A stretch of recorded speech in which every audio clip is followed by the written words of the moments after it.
आज तो धूप की एक किरण भी नहीं निकली, पूरे आसमान में बादल छाए हुए, कहीं बारिश ना हो जाए।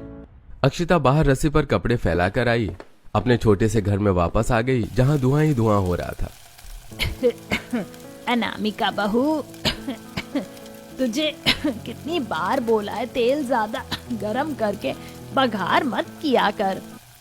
माँ जी, मुझे कुछ काम याद आ गया था। पूरे घर में तेल की धसक फैल गई थी। ये देख अक्षिता को फिर से बाहर आना पड़ा। इस घर में तो एक एक दिन काटना और भी मुश्किल होता जा रहा है। हम पहले इतने छोटे से घर में गुजारा कर रहे हैं, ऊपर से माँ जी अब देवर जी की शादी करना चाहती हैं। ऐसे में तो इस घर में गुजारा करना नामुमकिन हो जाएगा। अक्षिता ये सोचते हुए बाहर खड़ी हुई परेशान हो रही थी कि तभी उसके सिर पर ठंडी ठंडी पानी की बूंदें आकर गिरने लगी, जिससे वो अपनी सोच से बाहर आई और उसने देखा कि सामने रस्सी पर फैले कपड़े बारिश में भीगने लगे। अरे नहीं, मैंने अभी ये सारे कपड़े धोए थे। अक्षिता जल्दी से सारे कपड़े उतार के घर में आई। सत्यानाश, तुम दोनों का ध्यान किधर रहता है? हाँ, एक ने पूरे घर में धसक फैला दी और दूसरे ने सारे धुले कपड़े भिगो दिए। माँ जी, अचानक ही बारिश शुरू हो गई, इतने मैंने कपड़े उतारे, इतने में कपड़े गीले हो गए। तो अब खड़ी खड़ी मेरा मुंह क्या देख रही है? हाँ, रस्सी बांध और इन्हें घर में ही फैला। हे भगवान, अब इस चूहे के बिल जैसे घर में अगर इसने कपड़े फैला दिए तो निकलना बढ़ना भी मुश्किल हो जाएगा। और तू खड़ी खड़ी क्या सोच रही है अनामिका बहू? चल जल्दी से अक्षिता बहू की कपड़े फैलाने में मदद कर। संपूर्णा के कहने पर अनामिका ने मुंह बनाकर अक्षिता के साथ रस्सियां बंधवाई और फिर उन पर कपड़े फैलाए। अब सावन का महीना लगने जा रहा था, ऐसे में उन्हें अब और ज्यादा दिक्कतों का सामना करना पड़ता। देखिए जी, मैं इस घर में अब एक दिन और नहीं रह सकती। इसके इतना छोटे होने की वजह से आए दिन मुझे नई नई दिक्कतों का सामना करना पड़ रहा है। मैं तुम्हारी बात समझ रहा हूँ अनामिका, लेकिन अभी मैं कुछ नहीं कर सकता। आज इतनी महंगाई के जमाने में एक पक्का बड़ा मकान खड़ा करना आसान नहीं है। गरीबी की वजह से उन लोगों के लिए घर बनाना बहुत मुश्किल था। वो जैसे तैसे उसी घर में गुजारा कर रहे थे। साथ ही संपूर्णा को अपने छोटे बेटे कार्तिक की शादी करने की भी जिद लगी हुई थी, लेकिन घर के छोटा होने की वजह से रिश्ते वाले मना कर देते। कार्तिक के अब तक 3 रिश्ते टूट चुके थे, वो भी सिर्फ घर की वजह से। माँ जी, हमें अभी देवर जी की शादी के बारे में नहीं सोचना चाहिए। जब तक हमें एक बड़ा सही घर नहीं मिल जाता, तब तक हमें इस सिलसिले को बंद करना होगा। अब तू मुझे बताएगी कि मुझे क्या करना चाहिए और क्या नहीं? मुझे जो करना होगा मैं करके रहूंगी और मुझे कोई नहीं रोक सकता। माँ, समझने की कोशिश कीजिए, भाभी सही कह रही है। और वैसे भी छोटे घर में कोई भी लड़की रहने के लिए राजी नहीं होगी। तो फिर ठीक है, मैं आज ही तेरे ससुर से हमारी पेड़ वाली पुरानी जमीन को बेचने के बारे में बात करूंगी। मुझे जल्द ही एक ठीक से घर संभालने वाली बहू चाहिए, क्योंकि तुम्हारी वजह से हमारे सारे घर का हिसाब बिगड़ा हुआ है।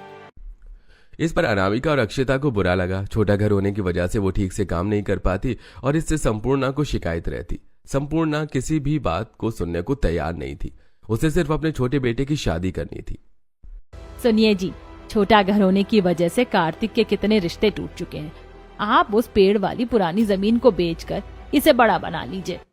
संपूर्णा, आखिर तुम्हें कार्तिक की शादी इतनी जल्दी करनी ही क्यों है? हाँ, और अभी उस जमीन को बेचने का कोई फायदा नहीं है, वहां कोई नहीं रहना चाहता। हाँ माँ, एक तो हमारी जमीन पर इतना बड़ा पेड़ खड़ा हुआ है, ऊपर से आसपास दूर दूर तक सिर्फ वीराना है। ऐसे में वो जमीन बेचना आसान नहीं है, और अगर बिक भी गई तो उसके कोई अच्छे दाम नहीं लगाएगा। सभी ने संपूर्णा को काफी समझाने की कोशिश की, लेकिन संपूर्णा को कोई भी बात समझ में नहीं आ रही थी। फिर अगले दिन पूर्वी माँ जी किस जमीन के बारे में बात कर रही थी? भाभी, यहाँ से काफी दूर हमारी एक पुरानी जमीन पड़ी हुई है, जिस पर एक बड़ा पेड़ खड़ा हुआ है। बसावट ना होने की वजह से उस जमीन के अच्छे दाम नहीं लग पाते, इसीलिए हम उसे बेचने के लिए सही समय का इंतजार कर रहे हैं। क्या तुम मुझे वो जगह दिखा कर ला सकती हो? ठीक है भाभी, लेकिन पहले हम सभी खाना खा लेते हैं, उसके बाद हम वहाँ जाएंगे। खाना खाने के बाद पूर्वी अक्षिता को पेड़ वाली जमीन दिखाने लेकर गई। काफी दूर तक चलने के बाद वो उस जमीन के पास पहुंची। वाह, इतना बड़ा पेड़! यकीन ही नहीं होता कि पूरी खाली जमीन पर इतना बड़ा पेड़ खड़ा हुआ है। सच में भाभी, ये पेड़ तो अब पहले से भी काफी बड़ा हो चुका है। इसका तना तो देखो जरा, हमारे घर की चौड़ाई से भी ज्यादा है। पूर्वी, जब ये जमीन भी हमारी है तो क्यों ना हम इस जगह का फायदा उठाएं? लेकिन इसका किस तरह फायदा उठा सकते हैं? अभी तक ये सिर्फ जमीन थी, अब हम इस पर अपना घर बसाएंगे, वो भी इस पेड़ के अंदर। लेकिन भाभी हम पेड़ के अंदर कैसे रह सकते हैं भला? उसके लिए हमें इसमें थोड़ा काम करना होगा। पेड़ को अच्छी तरह सब तरफ देखभालने के बाद दोनों नंद भाभी वापस घर आ गई। बहू, पूर्वी कहाँ चली गई थी तुम दोनों? यहाँ मैं तुम्हें सब तरफ ढूंढ ढूंढ कर परेशान हो रही हूँ। वो माँ जी, हम खाना खाकर थोड़ा टहलने निकल गए थे और टहलते टहलते हमें इतनी देर हो गई, पता ही नहीं चल पाया। कम से कम बताकर तो जाती। चलो दोनों घर के कामों में लगो। संपूर्णा के कहने पर दोनों घर के कामों में लग गईं। शाम को जब हर्ष और सूरज काम पर से घर लौटे तब अक्षिता ने उन दोनों से पेड़ को घर में बदलने की बात की। तुम कैसी बच्चों जैसी बातें कर रही हो अक्षिता? भला हम पेड़ में घर कैसे बनाएंगे? हर्ष जी, वो पेड़ है यानी लकड़ी, आप तो लकड़ी का काम करते हैं ना, तो फिर आपको मेरी बात समझ में आनी चाहिए। मुझे लगता है अनामिका सही कह रही है, हम कोशिश करके देख सकते हैं। भैया, हम उससे सिर्फ समय बर्बाद करेंगे और कुछ नहीं। भैया, एक बार कोशिश करके देखते हैं, क्या पता हम कामयाब हो जाएं। सभी के कहने पर हर्ष ने बात को मान लिया, लेकिन उसे अभी भी इससे शिकायत थी। अगले दिन अक्षिता, पूर्वी, सूरज और हर्ष उस पेड़ के पास पहुंचे और सोच के अनुसार उसकी कटाई करनी शुरू कर दी। वहीं अनामिका, संपूर्णा और हरिवंश के साथ भी। जरा ये देखिए, इसमें तो कितने बड़े बड़े गोल गोल सुराख बने हुए हैं, ये हमारे घर की खिड़कियां बन जाएंगे। वाह भाभी, आपका दिमाग तो बहुत तेज चलता है। चारों ने अपनी पूरी मेहनत से पेड़ में अंदर जाने का दरवाजा और साइडों में बड़ी सुराखों में खिड़कियां बनाई। ये देखिए, क्या इससे कोई फायदा है?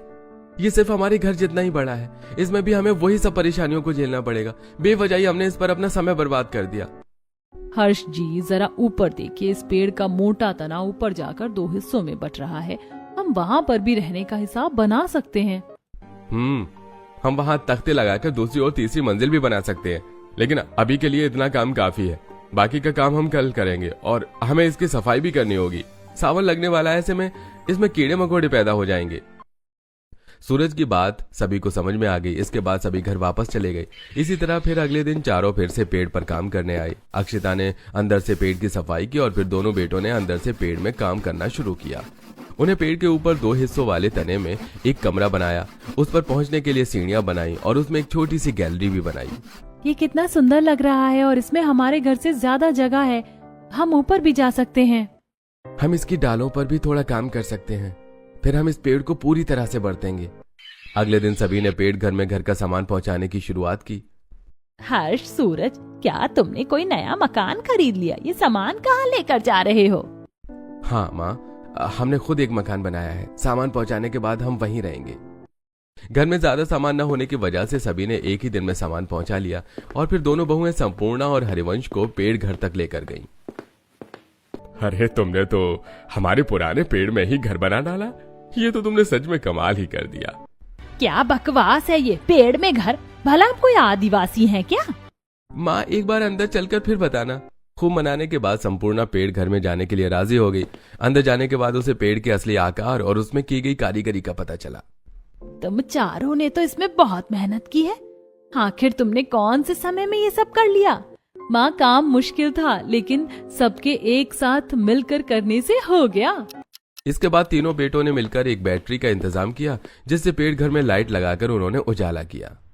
इस पेड़ घर में तो कितनी ठंडक है, क्या हमें गर्मी का पता ही नहीं चल रहा है? कोई माने या ना माने, लेकिन ये पेड़ घर हमारे उस घर से तो कई गुना बेहतर है।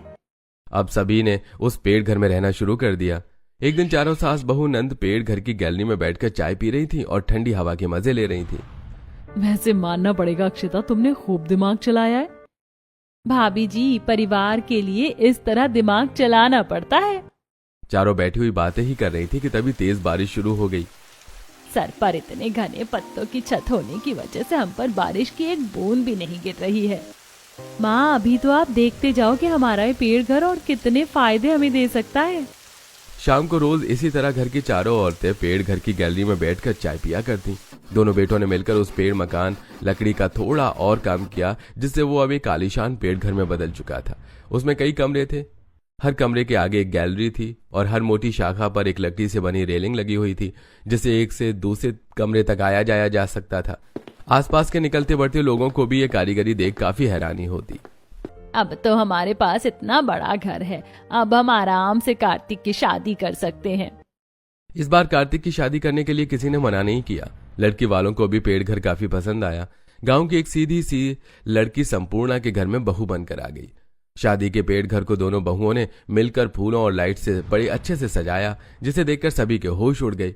नई बहू को भी पेड़ घर काफी पसंद आया, लेकिन बदकिस्मती से अब सावन का महीना लग चुका था। रोज रोज बारिश हो रही है, जिससे पेड़ घर की लकड़ी फूलने लगी है। अब तो एक दरवाजा भी खोला नहीं जाता। हाँ भाभी, और सफाई करने के बाद भी घर में जगह जगह कीड़े हो रहे हैं। बरसात के मौसम में तो बड़े बड़े पक्के मकानों में कीड़े हो जाते। ये तो फिर भी एक पेड़ का घर है। कुछ तो करना होगा। ये कीड़े जहरीले भी हो सकते। अगर इन्होंने किसी को काट लिया तो? आप सभी चिंता मत कीजिए, मैं कीड़े मारने वाली दवाई ले आई हूँ। हम इसे पूरे घर में छिड़क देंगे, जिससे यहाँ कीड़े नहीं होंगे। तीनों बहुओं ने मिलकर पूरे घर में कीड़े मारने वाली दवाई का छिड़काव किया। इससे कुछ कीड़े तो मर गए, लेकिन वो काफी नहीं था, और लगातार बारिश होने की वजह से उसकी लकड़ी से भी अब कीड़े पैदा हो गए थे। सभी को अब कीड़ों की वजह से काफी दिक्कत होने लगी। इतनी ज्यादा बारिश होने की वजह से पूरे पेड़ घर में सीलन फैल चुकी है। ऐसे में ऊपर वाली मंजिलों पर रहना ठीक नहीं होगा। इस मौसम में लकड़ी फूलकर कमजोर हो जाती है।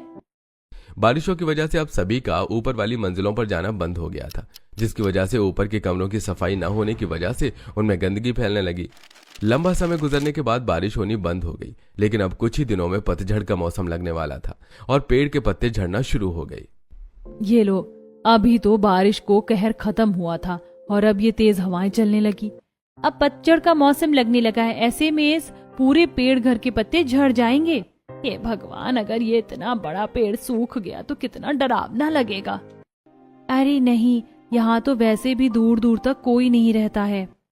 लेकिन अब डरने से क्या फायदा था। कुछ ही दिन में पतझड़ का मौसम लग गया और पेड़ से तेजी से पत्ते गिरने भी शुरू हो गए।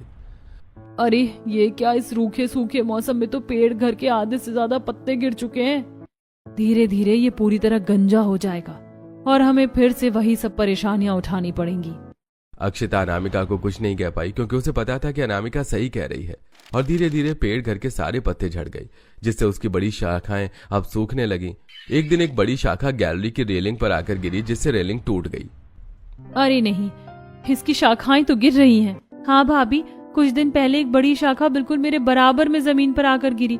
अगर मैं थोड़ी भी हिलती तो उसके नीचे दब जाती। फिर तो हमें हर दम यहाँ सावधानी से रहना होगा। अब सभी घर में चौकन्ने होकर रहने लगे, लेकिन अब सर्दियां शुरू होने वाली थी, जिसमें लकड़ी और भी ज्यादा सूखने लगी और धीरे धीरे पेड़ की बड़ी बड़ी डालें नीचे आकर गिरने लगी। अब सभी ने शाखाओं के गिरने की वजह से पेड़ के बाहर खड़ा होना बंद कर दिया था। औरतें पेड़ के अंदर रहकर समय बिताया करती, वहीं उनके पति काम पर चले जाते। फिर एक दिन, अरे ये क्या हो रहा है? क्या यहाँ पर कोई बिल्डिंग बनने वाली है? अक्षिता ने देखा कि पेड़ से कुछ दूरी पर बड़ी बड़ी बुलडोजर्स, क्रेन और कुछ इंजीनियर खड़े हुए थे। अक्षिता, सुनने में आया है कि यहाँ एक बड़ा होटल बनने जा रहा है। अगर ऐसा हुआ तो हमारी जमीन की कीमत काफी बढ़ जाएगी और हम एक अच्छा बड़ा घर बना पाएंगे। ये तो बहुत अच्छी बात है। वैसे भी हम इस घर में इतनी ठंड में अब गुजारा नहीं कर पा रहे। समय गुजरा और अब और ज्यादा ठंड बढ़ गई। ठंडी ठंडी हवाएं चलने लगी, जिससे पेड़ घर पर काफी असर पड़ रहा था। कितनी सर्दी है। इस पेड़ घर में तो हमारे घर से दुगुनी सर्दी लग रही है। माँ जी, ये लकड़ी है ना, ठंड पड़ने से ये काफी ठंडी हो गई है, जिससे हमारे पेड़ घर में 2 गुना सर्दी बढ़ गई है। भाभी, इन खिड़कियों से भी बहुत ठंडी हवा आती है और पेड़ में जगह जगह झिर्रियां हैं, जिनसे हवा पार होती रहती है। किसी काम का नहीं है ये आलीशान पेड़ घर। इसमें भी हमें दिक्कतों का सामना ही करना पड़ रहा है। भाभी, हर्ष जी ने बताया है कि यहाँ से कुछ ही दूरी पर एक होटल बनने जा रहा है, जिससे हमारी जमीन के दाम बढ़ सकते हैं। अगर ऐसा हुआ तो हम अपने उसी 1 मंजिला छोटे मकान को बड़ा कर लेंगे। क्या सच में? लेकिन उसमें तो बहुत समय लग जाएगा। तब तक के लिए हमें इसमें ही गुजारा करना पड़ेगा। जनवरी की ठंड में पूरा परिवार किसी तरह पेड़ घर में समय गुजार रहा था। दिन पे दिन ठंड बढ़ती जा रही है और हम इस पेड़ घर में आग भी नहीं जला सकते हैं, और इतनी तेज हवा में हम इसके बाहर भी आग नहीं जला सकते हैं। अब हम करें तो क्या करें? चलो फिर से अपने उसी घर में चलते हैं।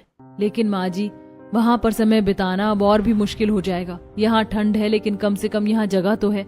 वो तो सिर्फ घर के नाम पर एक कमरा है। अनामिका की बात सभी को सही लगी और अब ठंड को झेलते हुए वो वहीं पेड़ घर में रह रहे थे। कुछ दिन बाद उन्होंने देखा कि पेड़ घर के आसपास घर बनने शुरू हो गए। वहीं होटल में भी लगातार काम चल रहा था। सर्दियों का मौसम गुजरने तक वहां कई घर बन गए और वहां लोगों ने भी रहना शुरू कर दिया। वहीं आए नए लोगों को पेड़ घर बना देखकर काफी हैरानी होती। वहीं पेड़ घर के परिवार को इस पर थोड़ी शर्मिंदगी भी महसूस होने लगी। हमारे आसपास कितने अच्छे मकान बन चुके हैं और हमारा इतना बड़ा परिवार अभी भी इसी पेड़ घर में रह रहा है। हमें साल भर होने वाला है इस घर में रहते रहते, लेकिन अभी तक हमसे एक घर नहीं बनाया गया।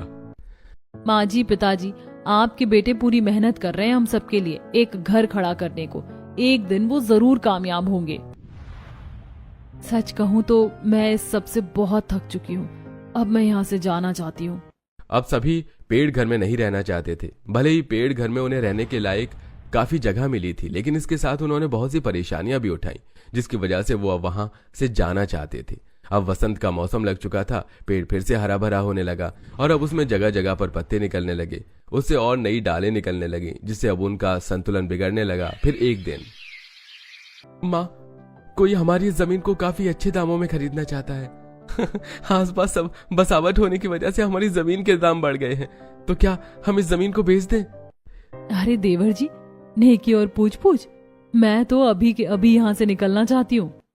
सभी जमीन को बेचने को बिल्कुल तैयार थे और उम्मीद के अनुसार उनकी जमीन अच्छे दामों पर बिक गई। इसके बाद उन्होंने धीरे धीरे पेड़ घर को खाली करना शुरू किया।